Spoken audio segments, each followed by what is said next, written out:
తాగావా? పద స్నానం చేపిస్తా పద.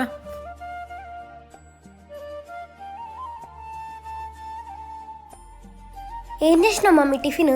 నీకు ఇష్టమైన ఉప్మా నాన్న. అవునా?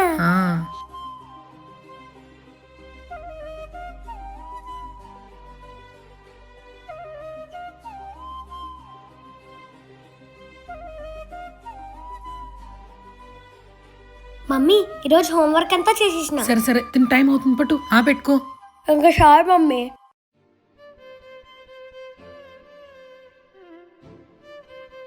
మమ్మీ జడేద్రా. వేడివేడిగా ఉంది, ఫస్ట్ తిందురా. నాకు బ్రెడ్ ఆమ్లెట్, నీకు బ్రెడ్ జామ్. పెట్టు. ఇది కొంచెం తిను. వద్దు మమ్మీ, నాకు బ్రెడ్ జామే కావాలి. కొంచెం కొంచెం టేస్ట్ చూడు.